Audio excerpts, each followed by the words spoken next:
Hello everyone, आज की जो क्लास है वो होगी हेल्पिंग वर्ब्स के ऊपर। इंग्लिश की जो 23 हेल्पिंग वर्ब्स है, इन सारी हेल्पिंग वर्ब्स को आप सीखने वाले हैं। मतलब हेल्पिंग वर्ब्स क्या है, टेंसेस के अकॉर्डिंग ही तो सारी की सारी हेल्पिंग वर्ब्स है ना। टेंसेस ही हेल्पिंग वर्ब्स है, हेल्पिंग वर्ब्स ही टेंसेस है। मतलब कि आपको हेल्पिंग वर्ब्स आ गई ना तो टेंसेस तो आ जाने, क्योंकि टेंसेस में भी तो यही होता है ना, डू डज का कहाँ पर इस्तेमाल हो रहा है, डिड का कहाँ पर इस्तेमाल हो रहा है, हैज़ हैव हैड का कहाँ, विल का कहाँ। तो ये सारी की सारी हेल्पिंग वर्ब्स ये कवर कर ली तो टेंसेस भी आ गए, टेंसेस कवर कर लिए तो ये भी आ गई। ठीक है, तो सारी की सारी हेल्पिंग वर्ब्स को मैं यहाँ पर बताऊंगी, ठीक है, एग्जाम्पल्स के साथ, बहुत ही सिंपल तरीके से, साधारण सी भाषा में। तो चलिए स्टार्ट करते हैं। हेल्पिंग वर्ब्स जो है कौन कौन सी है जो हम कवर करेंगे, ठीक है, 23। तो ये आपने सीख ली तो काफ़ी हद तक आपको जो इंग्लिश के कॉन्सेप्ट है ना वो क्लियर हो जाते हैं। देखें, बी, बीन और बीइंग इन हेल्पिंग वर्ब्स को डू, डज और डिड हेल्पिंग वर्ब्स को इज, एम, आर का यूज, वॉज, वर का यूज, हैज, हैव, हैड इनका यूज, विल, शैल इनका use, would, should, can, could, may, might, must ये जो है मॉडल ऑक्सिलरी वर्ब्स है। ठीक है, ऑक्सिलरी वर्ब्स भी हेल्पिंग वर्ब्स ही होती है। तो इन सभी का हम कॉन्सेप्ट सीखेंगे। चलिए बहुत ही सिंपल वे से स्टार्ट करते हैं हम बी, बीन और बीइंग से। ठीक है, बी, बीइंग और बीन हेल्पिंग वर्ब से। चलिए सबसे पहले बी। बी का जो हिंदी में मतलब होता है वो क्या होता है, होना। अब बी जो है ना, कन्फ्यूज़न रहता है इसको लेकर, लेकिन एक चीज़ आप हमेशा याद रखें, जो बी है ना ये बेस वर्ब है। ठीक है, जितनी भी वर्ब्स है उनकी बेस वर्ब होती है। ठीक है, उस बेस वर्ब से ही फर्स्ट फॉर्म निकलती है, सेकंड फॉर्म निकलती है, थर्ड फॉर्म निकलती है। अब जो बेस वर्ब होती है मोस्टली क्या होता है, बेस वर्ब और वर्ब की फर्स्ट फॉर्म सिमिलर होती है, लेकिन जैसे बी में नहीं होता तो कन्फ्यूज़न बना रहता है, क्योंकि इस बी जो बेस वर्ब है इसी से ही इज, एम, आर की उत्पत्ति हुई है। ठीक है, यहीं से ये पैदा हुए हैं और यहीं से वॉज, वर पैदा हुए हैं, यहीं से वॉज, वर निकले हैं, कैसे भी समझे। और यहीं से, ठीक है, यहीं से इसी से बीन बना है। ठीक है, आईएनजी फॉर्म में बीइंग बना है। तो ये सभी इज, एम, आर, वॉज, वर इस बी के ही पार्ट है, बी बेस वर्ब है। ठीक है, और इस तरीके से ये फर्स्ट, सेकंड, थर्ड फॉर्म में डिस्ट्रीब्यूट हो जाती है। तो ये हमेशा आप याद रखें। तो बी का जो मीन होता है वो होना होता है, किसी चीज़ का कहीं पर होना इस सेंस में। और आपको इसका यूज़ जो है इम्पेरेटिव सेंटेंसेस में मिलेगा, ऑर्डर जो रिक्वेस्ट वाले सेंटेंसेस होते हैं वहाँ पर, जैसे कि शांत रहो, बी काम, बुद्धिमान बनो, बी इंटेलिजेंट, दुखी मत होइए, डोंट बी सैड, गुस्सा मत होइए, डोंट बी एंग्री, कुछ होना। ठीक है, कुछ होना, और यहाँ पर देखिए बुद्धिमान बनना, तो कुछ बनना भी। ठीक है, तो इस तरीके से बी का जो पहला यूज़ यही है, जो बेसिक सेंटेंसेस होते हैं ना, इम्पेरेटिव सेंटेंसेस, ऑर्डर रिक्वेस्ट वाले, वहाँ पर हम बी का यूज़ करते हैं, होना या बनना के सेंस में हो जाता है। दूसरा यूज़ देखें, बी का जो है will be, should be, may B, might be, जितने भी आपने मॉडल वर्ब्स देखे हैं ना, जैसे इन सारे मॉडल, शुड भी ले लीजिए तो शुड हो गया, कुड हो गया, वुड हो गया, जितने भी मॉडल वर्ब्स, इनके बगल में बी जो है बी वर्ब लगी रहती है। तो अब एक चीज़ यहाँ पर भी आपको ध्यान रखनी है, जितने भी मॉडल वर्ब्स होते हैं ना, मॉडल वर्ब्स, वो अपने बगल में हम बोलते हैं कि वर्ब की फर्स्ट फॉर्म रखते हैं, लेकिन वो होती क्या है, बेस फॉर्म। जितने भी मॉडल वर्ब्स है वो बेस फॉर्म को लेते हैं। तो बी यहाँ पर क्या है, बेस फॉर्म है। बी क्या है, बेस फॉर्म है। तो यहाँ पर जैसे शुड के बाद हम बी लेंगे, शुड के बाद हम क्या लेते हैं, बी लेंगे। हम यहाँ पर वर्ब की फर्स्ट फॉर्म नहीं, हम बेस फॉर्म का यूज़ करेंगे। किसका, बेस फॉर्म का यूज़ करेंगे। तो मतलब ये कॉन्सेप्ट है कि मॉडल वर्ब्स अपने बगल में बेस फॉर्म लेते हैं। तो यहाँ पर इस चीज़ को आप कैसे समझ सकते हैं, आप ले लीजिए कि जितने भी मॉडल वर्ब्स हैं वो सभी, सब्जेक्ट चाहे कोई से भी हो, जैसे ही, शी, इट, कोई सा भी, लेकिन फिर भी जैसे शुड के बगल में अगर हमको हैव और हैज़ में से लगाना है तो हम हैव लगाते हैं। क्यों लगाते हैं, क्योंकि ये जो हैव है ना ये भी बेस फॉर्म है, ये भी बेस फॉर्म है। तो यहाँ पर ये चीज़ आप क्लियर कर लें कि मॉडल्स अपने बगल में फर्स्ट फॉर्म नहीं लेते हैं, मोस्टली जो है बेस फॉर्म फर्स्ट रूप में होती है। इसलिए हम बस एक इजी रहे आपको समझने में, इसलिए फर्स्ट फॉर्म कह देते हैं। लेकिन अब ये जो कन्फ्यूज़न है ना, ये कन्फ्यूज़न या फिर आपकी गलती कहाँ पर होती है, बी को लेकर और हैव को लेकर हो जाती है। तो बी और हैव जो है बेस फॉर्म है। जब भी आपको वुड के बगल में, शुड के बगल में हैज़ नहीं मिलता, हैव मिलता है, तो आप ये चीज़ समझ सकते हैं कि हैव भी क्या है, बेस फॉर्म है। तो और डिटेल में इसको हम बाद में सीखेंगे, ये ऑलरेडी मैंने आपको बता दिया है, बस थोड़ा सा कन्फ्यूज़न रहता है। तो मैंने बताया कि यहाँ पर मॉडल वर्ब्स है ना, will be, should be, may be, इन सभी के बगल में भी बी का यूज़ होता है। क्यों होता है, इस कॉन्सेप्ट को मैंने सिंपल तरीके से शॉर्ट वे में समझाने की कोशिश की है। उम्मीद है आपको समझ में आ गया होगा। अब देखें, वह घर पर है, तो हमने बोला he is at home, he is at home. किस यहाँ पर विदाउट वर्ब के हमने बताया। अब यहाँ पर उसे घर पर होना चाहिए, ठीक है, उसे घर पर होना चाहिए, तो इस सेंस में हम शुड का यूज़ करते हैं।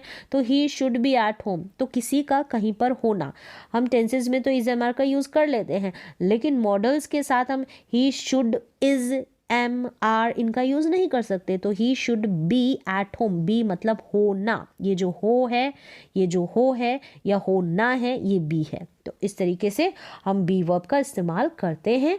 चलिए नेक्स्ट देखें, बीन आ जाता है। बीन जो है काम पूरा हो गया या हो रहा है, इस सेंस में यूज़ होता है, ठीक है, काम पूरा हो गया या हो रहा है। और भी डिटेल में समझेंगे।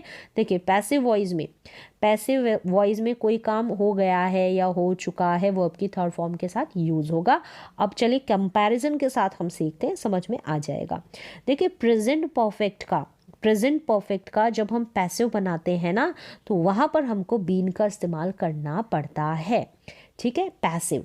और ये प्रेजेंट परफेक्ट का एक्टिव सेंटेंस है, जैसे कि हम टेंसेस में बनाते हैं। जैसे यहाँ से ले लीजिए, मैंने बोला कि मैंने कमरा साफ कर दिया है, मैंने कोई काम कर लिया है, कर दिया है, इस सेंस में प्रेजेंट परफेक्ट हैज़ और हैव का यूज़ कर हम वर्ब की थर्ड फॉर्म लगाते हैं टेंसेज में, ठीक है, टेंस जो नॉर्मल होता है। तो यहाँ पर हमने लिखा I have clean the room, I have clean the room मतलब मैंने कमरा साफ कर दिया है। हैव के बगल में देखें वर्ब की थर्ड फॉर्म, तो ये प्रेजेंट परफेक्ट टेंस का सेंटेंस है एक्टिव रूप में। इस प्रेजेंट परफेक्ट टेंस का जब हम पैसिव बनाते हैं ना, तो वहाँ पर हमको बीन का इस्तेमाल करना होता है। और पैसिव क्या होता है, पैसिव जो है फोकस करता है कि कोई काम कर दिया है, काम के ऊपर ज़्यादा बल देता है, फोर्स देता है, फोकस करता है, ठीक है। तो वहाँ पर, और पैसिव जो है अपने साथ हमेशा वर्ब की थर्ड फॉर्म को रखता है, जितने भी पैसिव सेंटेंसेस होते हैं। चलिए अब यहाँ पर कमरा साफ हो गया है, यहाँ पर तो मैंने एक्टिव बनाया जब प्रेजेंट परफेक्ट का, तो मैंने, किसने कमरा साफ किया, मैंने।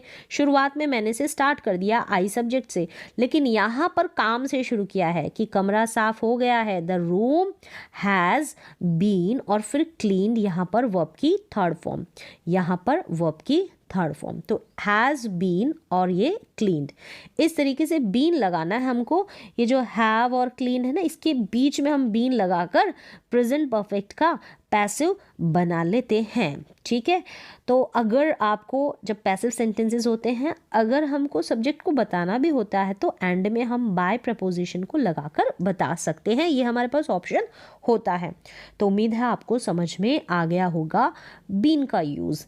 चलिए अब देखें परफेक्ट कॉन्टिन्यूअस टेंस है ना, वहाँ पर भी हम क्या करते हैं, बीन का यूज़ करते हैं, चाहे प्रेजेंट का परफेक्ट कॉन्टिन्यूअस हो या फिर पास्ट का परफेक्ट कॉन्टिन्यूअस टेंस हो।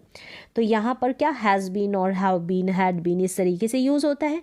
जो भी प्रेजेंट कॉन्टिन्यूअस टेंस आपको पता ही है, यानी कोई व्यक्ति किसी काम को किसी समय से कर रहा है, समय भी दिया गया रहता है, परफेक्ट कॉन्टिन्यूअस होते हैं ना जितने भी प्रेजेंट और पास्ट का, और रहा है से वाक्य की एंडिंग होती है, समय और रहा है, रही है, ये तो प्रेजेंट की बात है, पास्ट की तो रहा था, रही थी, इस तरीके से। तो he has been working since morning सुबह से, ठीक है, वह सुबह से काम कर रहा है। तो यहाँ पर देखिए हैज़ के बगल में बीन लगा है, हैव के बगल में भी बीन लगेगा, ठीक है, हैड के बगल में भी बीन लगेगा जब हम परफेक्ट कॉन्टिन्यूअस टेंस की बात करते हैं, ठीक है। ये लास्ट वाला टेंस है, फोर्थ नंबर वाला, ठीक है, इंडेफिनिट, कॉन्टिन्यूअस, परफेक्ट और परफेक्ट कॉन्टिन्यूअस, फोर्थ वाला टेंस है, उसमें बीन का यूज़ होता है। चलिए क्लियर हो गया। अब चलते हैं बीइंग की तरफ। बीइंग का अगर हिंदी में सेंस ले तो काम किया जा रहा है, तो इसका भी जो है पैसिव बनेगा, ठीक है। पैसिव कॉन्टिन्यूअस टेंस है ना, प्रेजेंट का कॉन्टिन्यूअस टेंस जहाँ पर हम इज एम आर का यूज़ करते हैं, पास्ट का कॉन्टिन्यूस जहाँ पर हम वॉज वर का यूज़ करते हैं, हम वहाँ पर सब्जेक्ट को मेंशन करते हैं, स्टार्टिंग में बताते हैं, ठीक है, मैं ये कर रहा हूँ या वो ये कर रही है, इस तरीके से। लेकिन जब पैसिव बन जाएगा तो काम को हम ज़्यादा महत्व देंगे, ठीक है, काम की और ज़्यादा फोकस करेंगे, तो स्टार्टिंग में हम काम को मेंशन करेंगे। चलिए हम देख लेते हैं। जैसे यहाँ पर देखें, मैं क्रिकेट खेल रहा हूँ, आपने प्रेजेंट कॉन्टिन्यूस टेंस का सेंटेंस बनाया कि मैं क्रिकेट खेल रहा हूँ। तो रहा हूँ, रही हूँ, रहे हैं, इस तरीके से वाक्य की एंडिंग होगी। तो आई एम प्लेइंग क्रिकेट। तो आपने सिंपली इज एम आर के बाद आप क्या कर देंगे, वर्ब में आई एन जी लगा देंगे। आई सब्जेक्ट है इसलिए एम लगा है, तो मैं क्रिकेट खेल रहा हूँ, आई एम प्लेइंग क्रिकेट, मैं कोई काम कर रहा हूँ। अब यहाँ पर मैं कर रहा हूँ, लेकिन ये तो एक्टिव है, ठीक है, ये तो एक्टिव सेंटेंस है। अब इसको हम पैसिव में बनाएंगे। तो पैसिव जो, ये तो ध्यान ही रखें कि वर्ब की थर्ड फॉर्म को लगाता है अपने बगल में, थर्ड फॉर्म का यूज़ करता है। तो देखिए क्रिकेट खेला जा रहा है, यहाँ पर तो मैंने बोला कि मैं क्रिकेट खेल रहा हूँ या मैं क्रिकेट खेल रही हूँ। अब यहाँ पर काम किया जा रहा है, क्या काम, क्रिकेट को खेलने का, तो क्रिकेट खेला जा रहा है। तो क्रिकेट है तो इज आया है, ठीक है, इज एम आर सब्जेक्ट के अकॉर्डिंग आपको यूज़ करना है, ये पता होना चाहिए। जैसे इज का यूज़ हम ही, शी, इट और सिंगुलर सब्जेक्ट होते हैं ना, याद कर ले इसी सीक्वेंस में, ही, शी, इट और सिंगुलर सब्जेक्ट, सिंगुलर नाउन के साथ हम इज का यूज़ करते हैं। हम आई के साथ जो है एम लगाते हैं, और हम वी, यू, दे और प्लूरल सब्जेक्ट के साथ आर का यूज़ करते हैं। इसी सीक्वेंस में अगर आप एक बार याद कर लेते हैं ना, हमेशा के लिए आपके लिए ईजी हो जाता है। चलिए, क्रिकेट इज, तो इज एम आर के बाद में आपको क्या करना है, जब आप प्रेजेंट कॉन्टिन्यूस का पैसिव बनाएं, जिसका भी, ठीक है, यहाँ पर तो प्रेजेंट कॉन्टिन्यूस टेंस है, अगर हम पास्ट कॉन्टिन्यूस का बनाते हैं तो वहाँ पर वॉज वर आ जाता है। तो यहाँ पर अगर हम प्रेजेंट कॉन्टिन्यूस टेंस का पैसिव बना रहे हैं ना, तो क्रिकेट इज फिर बीइंग लिखना पड़ेगा। Cricket is being played, played यहाँ पर थर्ड फॉर्म है। जैसे मैंने बताया कि थर्ड फॉर्म तो ये रखेगा ही रखेगा जो पैसिव सेंटेंस होगा। तो ये पैसिव है, ये प्रेजेंट कॉन्टिन्यूस का एक्टिव सेंटेंस है, और ये प्रेजेंट कॉन्टिन्यूस टेंस का ही पैसिव सेंटेंस है, जहाँ पर वर्ब की थर्ड फॉर्म का यूज़ होता है और यहाँ पर बीइंग का यूज़ होता है, ठीक है, बीइंग का यूज़ होता है। जैसे कि मैंने एग्जाम्पल आपको क्लियर कर ही दिया है, तो इस तरीके के वाक्यों में आपको यूज़ करना है बीइंग का। चलिए, ये क्लियर हो गया होगा कॉन्सेप्ट। तो इसी तरीके से आप पास्ट कॉन्टिन्यूस टेंस का सेंटेंस भी बना सकते हैं। वॉज के बाद बीइंग लगा दे, वर्ब की थर्ड फॉर्म लगा दे, वर्ब के साथ बीइंग लगा दे, वर्ब की थर्ड फॉर्म लगा दे, रहा था, रही थी, ठीक है, मैं कोई काम कर रहा था और काम किया जा रहा था, तो पैसिव हो गया। तो इस तरीके से सेंटेंसेस बन जाएंगे। अब चलते हैं हम नेक्स्ट हेल्पिंग वर्ब्स की तरफ। डू, डज और डिड का कॉम्बिनेशन, डू, डज और डिड को हम साथ में देखेंगे। देखिए, इन तीनों का ही यूज़ पहले ही मैं बता देती हूँ, डू, डज और डिड तीनों का ही यूज़ हम जो है इंटरोगेटिव सेंटेंसेस और नेगेटिव सेंटेंसेस को बनाने के लिए करते हैं। अभी हम हेल्पिंग वर्ब्स की बात कर रहे हैं, तो इंटरोगेटिव सेंटेंसेस और नेगेटिव सेंटेंसेस को बनाने के लिए हम इनका यूज़ करते हैं। चलिए, ये तो क्लियर हो गया। देखिए, डज है ना, डज करना है, करते हैं, डज का मतलब करना, कोई काम करना है। और जो वाक्य होंगे ना, अगर हम प्रेजेंट इंडेफिनिट टेंस की बात करेंगे, तो प्रेजेंट इंडेफिनिट टेंस के सेंटेंसेस की एंडिंग करता है, करती है, ता है, ती है, ते है, इस तरीके से होती है। तो कोई काम करते हैं या नहीं करते हैं, क्या काम करते हैं, इस तरीके से अभी सेंटेंसेस के थ्रू आपको इजीली समझ में आ जाएगा। प्रेजेंट इंडेफिनिट टेंस में हम डू और डज का यूज़ करते हैं, तो अभी डज लिया है नेगेटिव और इंटरोगेटिव सेंटेंसेस को बनाते वक्त, और जो डू और डज होते हैं ना, दोनों ही अपने बगल में वर्ब की फर्स्ट फॉर्म को रखते हैं। यहाँ पर देखिए, ही, शी, इट और सिंगुलर नाउन, सिंगुलर सब्जेक्ट होगा ना, तो वहाँ पर हम इस्तेमाल कर लेंगे डज का। तो इसी कॉम्बिनेशन में, इसी सीक्वेंस में आप अगर ये याद कर लेते हैं ना, ही, शी, इट और सिंगुलर सब्जेक्ट, सिंगुलर नाउन, यहाँ पर हम डज का इस्तेमाल करते हैं, हमेशा के लिए आपको याद हो जाता है। अब देखिए नेगेटिव सेंटेंस, सबसे पहले, वह क्रिकेट नहीं खेलती है, वह क्रिकेट नहीं खेलती है, तो she does not play cricket, she does not. तो हमको नेगेटिव बनाते हैं ना जब हम प्रेजेंट इंडेफिनिट टेंस के, तो हमको हेल्पिंग वर्ब्स की ज़रूरत पड़ती है। तो डू और डज यहाँ पर है, ठीक है, अवेलेबल, डू और डज प्रेजेंट इंडेफिनिट टेंस में। अब क्या वह क्रिकेट खेलता है, ठीक है, ये इंटरोगेटिव सेंटेंस हो गया। क्या हो गया, इंटरोगेटिव सेंटेंस, हेल्पिंग वर्ब वाला, क्या से शुरू हो रहा है ना। तो देखिए, डज ही प्ले क्रिकेट, क्या वह क्रिकेट खेलती है, तो डज ही यहाँ पर खेलती है, हाँ, तो does he play cricket, does he play cricket. अब देखिए WH फैमिली वाला इंटरोगेटिव, वह क्रिकेट क्यों खेलता है, तो why does he play cricket. देखिए यहाँ पर भी डज का इस्तेमाल है, यहाँ पर भी डज का इस्तेमाल है, दोनों ही इंटरोगेटिव सेंटेंसेस है। ये क्या वाले हैं ना, जो हेल्पिंग वर्ब से शुरू होते हैं, और ये बीच में WH फैमिली मीन्स कि हिंदी में अगर कब क्यों क्या कैसे बीच में आ जाता है ना इस तरीके से, तो हम स्टार्टिंग में इंग्लिश में बनाते वक्त WH फैमिली वर्ड स्टार्टिंग में रखते हैं, उसके बगल में हमको हेल्पिंग वर्ब को रखना पड़ता है। ठीक है, अब यहाँ पर प्रेजेंट इंडेफिनिट टेंस का है ये सेंटेंस, तो हमने यहाँ पर डज हेल्पिंग वर्ब को रखा है। चलिए समझ में आ गया होगा। अब चलते हैं डू की तरफ। डू का मतलब करना, तो ये भी प्रेजेंट इंडेफिनिट टेंस में ही यूज़ होता है helping as a helping verb. तो देखिए आई वी यू दे और प्लूरल सब्जेक्ट हो जाएंगे, याद कर लें, आई वी यू दे और प्लूरल सब्जेक्ट हो जाएंगे, वहाँ पर इन सभी के साथ हम डू का इस्तेमाल करेंगे। एग्जाम्पल्स देख लें, मैं क्रिकेट नहीं खेलता हूँ, तो I don't play cricket, do not. ठीक है, डू नॉट का कॉन्ट्रैक्टेड रूप है ये, तो I do not play cricket या फिर आई डोंट प्ले क्रिकेट। देखिए डोंट का यूज़ हो गया है। क्या मैं क्रिकेट खेलता हूँ, तो इंटरोगेटिव सेंटेंस हो गया है, तो क्या मैं, तो डू आई प्ले क्रिकेट। तो यहाँ पर भी देखिए हेल्पिंग वर्ब वाला इंटरोगेटिव सेंटेंस है ना, जब क्या से जो सेंटेंस है स्टार्ट होता है हिंदी वाला, तो हम डू डज को स्टार्टिंग में रखते हैं। यहाँ पर सब्जेक्ट आई है इसलिए हमने डू को रखा है। अब WH फैमिली वाला इंटरोगेटिव सेंटेंस देखें, मैं क्रिकेट क्यों खेलता हूँ, why do I play cricket. देखिए WH फैमिली वर्ड के बाद हमको क्या करना पड़ता है, हेल्पिंग वर्ब को रखना पड़ता है, फिर हमको सब्जेक्ट रखना है। याद रखें ये सीक्वेंस बनाने का, स्ट्रक्चर बनाने का तरीका। चलिए अब हम चलते हैं डिड हेल्पिंग वर्ब की तरफ। अब ये डिड जो है पास्ट में यूज़ होगी, पास्ट की हेल्पिंग वर्ब है। जैसे डिड का मतलब किया, डिड का जो हिंदी में मीन होता है किया था, की थी, ली थी, दी थी, इस तरीके से। ठीक है, किया, लिया, दिया, ऐसे वाक्य की एंडिंग होगी तो डिड का यूज़ कर लेंगे। कैसे, अब इसका यूज़ भी देखिए इंटरोगेटिव और नेगेटिव सेंटेंस को बनाते वक्त होता है। सभी सब्जेक्ट्स के साथ हम डिड का इस्तेमाल करते हैं।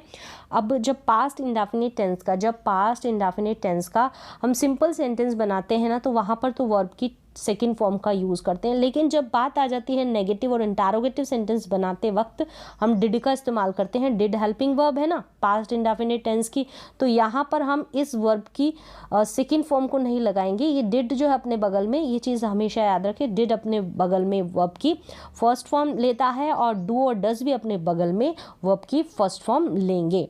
क्लियर है। अब देखिए सेंटेंस, तुमने एक पत्र नहीं लिखा, नेगेटिव है ना, नहीं लिखा, और पास्ट इंडेफिनिट टेंस का सेंटेंस भी है। पहचान देख सकते हैं, आ ए ई की मात्रा पर अगर वाक्य की एंडिंग होती है, था थे थी भी लग सकता है। ठीक है, किया था, लिया था, इस तरीके से भी। तो you did not write a letter मतलब you didn't write a letter, did not का कॉन्ट्रैक्टेड रूप है, इस तरीके से भी लिख दें, या फिर यू डिड नॉट अलग अलग करके लिख दें। तो you did not write a letter. Interrogative sentence देखिए कि क्या तुमने एक पत्र लिखा, तो क्या से शुरू है, तो हेल्पिंग वर्ब शुरू में लिखी। Did you write a letter, लिखा, आ की मात्रा पर वाक्य की एंडिंग पास्ट इंडेफिनिट टेंस का सेंटेंस है।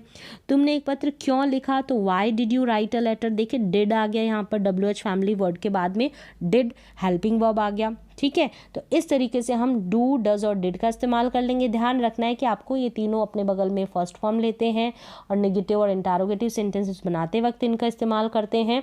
कौन कौन से टेंस में करते हैं आपको समझ में आ गया होगा। अब चलिए is am are helping verb को सीखते हैं। इज एम आर तीनों हेल्पिंग वर्ब को सीखते हैं। अब देखिए सबसे पहली चीज़ आपको ध्यान रखनी है कि इन तीनों हेल्पिंग वर्ब का यूज़ हम कौन कौन से सब्जेक्ट्स के साथ करते हैं। सीक्वेंस मैंने आपको बताया है, फिर भी देखिए इज का इस्तेमाल जो है ही, शी, इट और singular noun, he, she, it और सिंगुलर सब्जेक्ट सिंगुलर नाउन के बगल में। एम का यूज़ आई के साथ होता है, एम का यूज़ आई के साथ होता है। ठीक है, अब देखिए यहाँ पर आर, वी, यू, दे और प्लूरल सब्जेक्ट आ जाएंगे, वहाँ पर हम आर का यूज़ करेंगे। वी, यू, दे और प्लूरल सब्जेक्ट आ जाएंगे ना, वहाँ पर हम आर का यूज़ करेंगे। अब कंपैरिजन के साथ सीखेंगे क्योंकि दो सेंस में हम इनका यूज़ सीखने वाले हैं, एक तो विद एक्शन और एक विदाउट एक्शन। एक में तो क्रिया काम होगा और एक में कोई क्रिया मतलब कोई एक्शन नहीं होगा, वहाँ पर हम स्टेट की बात करेंगे। चलिए एग्जाम्पल्स के थ्रू समझते हैं, अंतर देखें यहाँ पर। चलिए इस टेबल के थ्रू हम सीखेंगे। देखें यहाँ पर भी इज एम आर है और यहाँ पर भी इज एम आर है। यहाँ पर अगर हम बात करते हैं तो अवस्था की बात की जाएगी, जो सब्जेक्ट होगा ना उसके स्टेट की बात की जाएगी। सब्जेक्ट कैसा है, सब्जेक्ट कहाँ पर है, सब्जेक्ट काला है, गोरा है, घर पर है, डॉक्टर है, इंजीनियर है, इस तरीके से। तो यहाँ पर तो एक्शन नहीं होगा, वर्ब नहीं होगी, क्रिया नहीं होगी, और हिंदी में सेंस जाएगा है, हो या हूँ, ठीक है। और यहाँ पर देखिए इज एम आर का यूज़ कंटिन्यूटी की बात की जाएगी, यानी कि कोई रहा है, रही है, इस तरीके से वाक्य की एंडिंग होगी कि कोई व्यक्ति यानी सब्जेक्ट किसी काम को कर रहा है, कर रही है, इस तरीके से। तो यहाँ पर कंटिन्यूटी की बात होगी। ये प्रेजेंट के जो है सिंपल सेंटेंसेस है विदाउट वर्ब, बिना एक्शन के, नो वर्ब, कोई वर्ब, कोई एक्शन, कोई क्रिया नहीं होगी। ये प्रेजेंट कॉन्टिन्यूस टेंस के सेंटेंसेस है विद वर्ब। यहाँ पर वर्ब की फर्स्ट फॉर्म के साथ आपको आईएनजी को इंक्लूड करना है, ठीक है। आईएनजी वाली वर्ब्स आ जाएगी प्रेजेंट कॉन्टिन्यूस टेंस है, तो दो तरीके से हम इनका इस्तेमाल करेंगे। मैं अध्यापक हूँ तो आई एम अ टीचर, और नेगेटिव बनाएंगे I am not a teacher. मैं अध्यापक नहीं हूँ तो I am not a teacher. Is am are के बाद आपको नॉट लगा देना है। अब यहाँ पर देखो टीचर होना कोई एक्शन तो नहीं हो रहा ना, यहाँ पर कोई एक्टिविटी, एक्शन परफॉर्म नहीं हो रहा है। तो सिंपल से सेंटेंसेस यानी कि सब्जेक्ट कुछ है, कहीं है, इस तरीके से हमको बताना होता है। अगर हमको बताना होता है कि सब्जेक्ट लंबा है, छोटा है, इंटेलिजेंट है, क्लेवर है, इस तरीके से अगर हमको सेंटेंसेस बनाने पड़ते हैं, है, हो, हूँ से वाक्य की एंडिंग होगी, तो वहाँ पर हमको इज एम आर का यूज़ करना है। अब यहाँ पर देखिए प्रेजेंट कॉन्टिन्यूस टेंस है, यहाँ पर बोला कि मैं अध्यापक हूँ, और यहाँ पर मैं अंग्रेजी पढ़ा रहा हूँ, टीचर तो हूँ लेकिन अब जो है एक्शन को परफॉर्म कर रहा हूँ, तो आई एम टीचिंग इंग्लिश, और negative I am not teaching English. तो इस तरीके से देखिए टीचिंग यहाँ पर वर्ब आ गई है। क्लियर है। अब आपको बताना है कि मैं अध्यापक हूँ, तो वहाँ पर हमको इज एम आर का यूज़ करना पड़ता है। अब यहाँ पर कोई एक्शन कर रहे हैं, ठीक है, प्रेजेंट कॉन्टिन्यूस टेंस का सेंटेंस है, तो वहाँ पर इज एम आर के साथ वर्ब में आईएनजी लगाना पड़ता है, एक्शन परफॉर्म हो रहा है। क्लियर है। तो इस तरीके से हम इज एम आर का दो तरीके से यूज़ कर लेते हैं, और चीज़ आपको ध्यान रखनी कि कौन से सब्जेक्ट के साथ हम इज एम आर का यूज़ करते हैं। चलिए अब आ जाए वॉज वर हेल्पिंग वर्ब की तरफ। वॉज वर जैसे प्रेजेंट इंडेफिनिट टेंस के हेल्पिंग वर्ब है, ये पास्ट इंडेफिनिट टेंस की हेल्पिंग वर्ब है। सबसे पहले हम देख लेते हैं कि वॉज वर का इस्तेमाल हम कौन कौन से सब्जेक्ट के साथ करते हैं। देखिए यहाँ पर वॉज का इस्तेमाल हम आई के साथ वॉज लगाएंगे, ही, शीट और सिंगुलर सब्जेक्ट के साथ वॉज लगाएंगे। प्लूरल नाउन या प्लूरल सब्जेक्ट के साथ वर्ड लगाएंगे, वी, यू, दे, और प्लूरल नाउन या प्लूरल सब्जेक्ट, तो यहाँ पर हम वर्ड लगाएंगे। तो इसको आप ध्यान रखें, याद कर लें। चलिए अब यहाँ पर हम कंपैरिजन के साथ इसका भी दो इस्तेमाल सीखेंगे, जैसे कि वॉज वर यहाँ पर भी वॉज वर। चलिए अब यहाँ पर नो वर्ब, ठीक है, यहाँ पर भी स्टेट की बात की जाएगी, अवस्था की बात की जाएगी कि सब्जेक्ट पास्ट टाइम में कुछ था, और यहाँ पर कंटिन्यूटी के पास्ट टाइम में कुछ कर रहा था, तो यहाँ पर विद वर्ब, वर्ब में आईएनजी लग जाएगा मेन वर्ब में, ठीक है। तो ये पास्ट के सिंपल सेंटेंसेस होंगे। एंडिंग देखें इनकी था, थे, से होगी, यहाँ पर लिखा है, और यहाँ पर रहा था, रही थी, इस तरीके से दो तरीके से इस्तेमाल हो गया। ये पास्ट के सिंपल सेंटेंसेस है, ये पास्ट कॉन्टिन्यूस टेंस के सेंटेंसेस है। क्लियर है। अब जैसे कि सेंटेंस देखिए, वह अध्यापक था तो ही वॉज अ टीचर।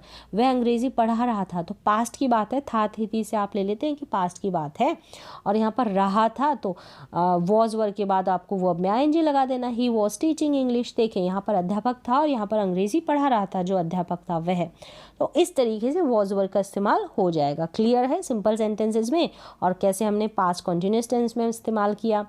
अब देखिए एक कन्फ्यूज़न वॉज और डिड को लेकर रहता है ना, तो इसको भी हम कंपेयर करके दूर कर लेते हैं। देखिए यहाँ पर भी वॉज, यहाँ पर भी डिड, ये दोनों ही हेल्पिंग वर्ब है। वॉज भी हेल्पिंग वर्ब है और ये भी हेल्पिंग वर्ब है, दोनों ही पास्ट की हेल्पिंग वर्ब है, दोनों में ही एक्शन परफॉर्म होता है, ठीक है, दोनों में ही एक्शन हो रहा है। मैं सिंपल सेंटेंसेस की बात नहीं कर रही वॉज वाले, यहाँ पर हम एक्शन वाले सेंटेंसेस की। यहाँ पर वर्ब की फर्स्ट फॉर्म के साथ आईएनजी लग जाता है, जैसे कि अभी हमने पास्ट कॉन्टिन्यूस टेंस बनाए ना, सेंटेंसेस बनाए ना पास्ट कॉन्टिन्यूस टेंस के, तो वही है सेम। और यहाँ पर डिड के साथ वर्ब की फर्स्ट फॉर्म लगती है सिंपल पास्ट के, यानी कि पास्ट इंडेफिनिट टेंस के सेंटेंसेस बनाते हैं। चलिए एग्जांपल देखें। मैं क्रिकेट खेल रहा था, तो आई वॉज प्लेइंग क्रिकेट। यहाँ पर मैंने क्रिकेट खेला या फिर मैंने क्रिकेट खेला था, इस तरीके से। तो आई प्लेड क्रिकेट, ये पास्ट इंडेफिनिट टेंस का सिंपल पॉजिटिव सेंटेंस है। यहाँ पर देखें प्लेड जो है वर्ब की क्या है, सेकंड फॉर्म है। अब यहाँ पर एक चीज़ रह गई है, यहाँ पर हमने डिड की बात की है ना, डिड की, ये तो मैंने सिंपल पॉजिटिव सेंटेंस लिया है। अगर हम नेगेटिव में जाते हैं, इसी सेंटेंस को अगर हम नेगेटिव बनाते हैं कि मैंने क्रिकेट नहीं खेला, हम नहीं वाला सेंस लेंगे क्योंकि डिड की बात कर रहे हैं ना। तो अब यहाँ पर क्या लिखेंगे, I did not play cricket, played नहीं आएगा, आई डिडंट प्ले क्रिकेट, तो इस तरीके से डिड का इस्तेमाल होगा। क्लियर है, ये तो सिंपल सेंटेंस था तो वर्ब की फर्स्ट फॉर्म, लेकिन इसका नेगेटिव बनाएंगे डिड प्लस वर्ब की फर्स्ट फॉर्म आ जाएगी। समझ में आ गया होगा उम्मीद है। चलिए नेक्स्ट हम बढ़ते हैं हैज़, हैव और हैड की तरफ। तीनों हेल्पिंग वर्ब को देख लेते हैं, कंपैरिजन के साथ सीखते हैं, सिंपली समझ में आ जाएगा। देखिए यहाँ पर तो हैज़ हैव लिया है मैंने, यहाँ पर हैड। काम कर चुके हैं, काम कर चुके हैं, ये सेंस निकलेगा हिंदी के वाक्यों की तरफ, या कह सकते हैं पहचान कि आप कोई काम कर चुके हैं, या फिर काम कर चुके थे तो हैड का यूज़ हो जाएगा। ये पास्ट की बात है क्योंकि पास्ट परफेक्ट टेंस के अंदर हम हैड का इस्तेमाल करेंगे। ये प्रेजेंट परफेक्ट टेंस की है, पास्ट का परफेक्ट है, ये प्रेजेंट का परफेक्ट है, हैज़ और हैव। यहाँ पर देखिए दो हेल्पिंग वर्ब्स होती है, सभी सब्जेक्ट के साथ यहाँ पर हैड का इस्तेमाल हो जाता है, लेकिन यहाँ पर डिस्ट्रीब्यूट हो जाते हैं सब्जेक्ट हैज़ और हैव में। यानी कि सिंगुलर सब्जेक्ट, जैसे कि मैंने बोला ही शी इट और सिंगुलर सब्जेक्ट, ठीक है, जितने भी एक वचन करता है उन सभी के साथ हैज़ का इस्तेमाल हो जाता है। यहाँ पर ध्यान रखें, आई के साथ हैव का इस्तेमाल होगा, अलग से याद कर ले, आई के साथ हैव, आई हैव। क्लियर है, वी यू दे, ठीक है, वी यू दे और प्लूरल सब्जेक्ट के साथ भी हैव का इस्तेमाल होगा। तो इस तरीके से हैज़ हैव दो हेल्पिंग वर्ब है, और यहाँ पर हैड है जिसका सभी सब्जेक्ट के साथ यूज़ होगा। क्लियर है, दोनों ही, यानी हैज़ हैव हैड भी वर्ब की थर्ड फॉर्म लेंगे, यहाँ पर हैड भी वर्ब की थर्ड फॉर्म लेगा अपने साथ में। अब देखें, वह क्रिकेट खेल चुका है, तो ही हैज़ प्लेड क्रिकेट। देखिए ही सब्जेक्ट है ना, इसलिए हैज़ आया, और ये प्लेड वर्ब की थर्ड फॉर्म। तो अब यहाँ पर ये हो गया ही हैज़ प्लेड क्रिकेट। वह क्रिकेट खेल चुका था, यानी कि हैड के साथ वर्ब की third form, he had played cricket. Clear है, समझ में आ गया होगा। कंपैरिजन के साथ बहुत इजीली समझ में आ जाता है। एक दूसरे सेंस में भी इसका यूज़ किया जाता है पोजेशन को लेकर, यानी कि without action no action no verb, वहाँ पर भी हम हैज़ हैव हैड का इस्तेमाल करते हैं। जैसे कि मेरे पास कार है, आपके पास कोई चीज़ है, ये बताने के लिए भी हमारे पास हैज़ और हैव प्रेजेंट के लिए और पास्ट के लिए हैड है।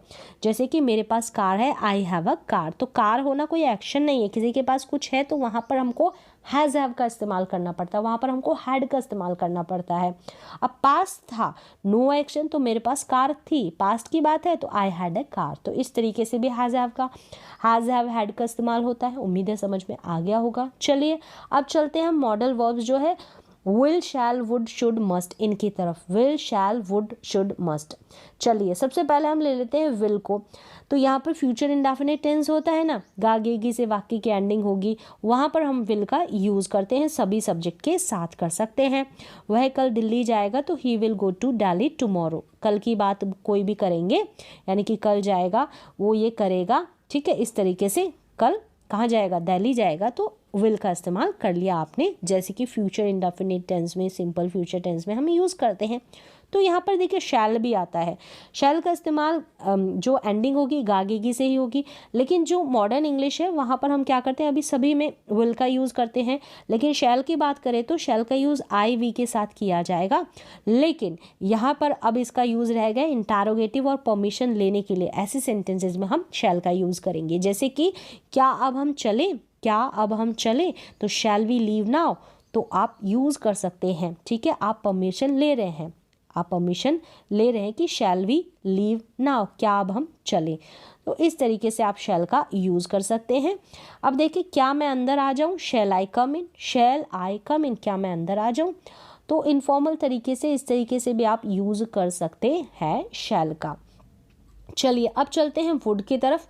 ता तेती के सेंस में, यानी कि ऐसा होता, बीते हुए समय में कुछ होता, इस सेंस में, जैसे कि मैं तुमसे बात करता, तो ता तेती से वाक्य की एंडिंग हो जाती है, तो वहाँ पर कि मैं ऐसा करता, मैं ये होता, मैं तुम्हें बताता, तो इस तरीके से आप वुड का यूज़ कर लेंगे। I would talk to you, मैं तुमसे बात करता, कोई ना कोई कंडीशन भी होती है यहाँ पर, लेकिन सिंपल तरीके से सीख रहे हैं, तो मैं तुमसे बात करता, मैं तुम्हारे साथ खेलता, मैं एक डॉक्टर होता, मैं एक इंजीनियर बनता, तो ता ते ती से वाक्य के एंडिंग वाले में हम वुड का इस्तेमाल कर लेंगे।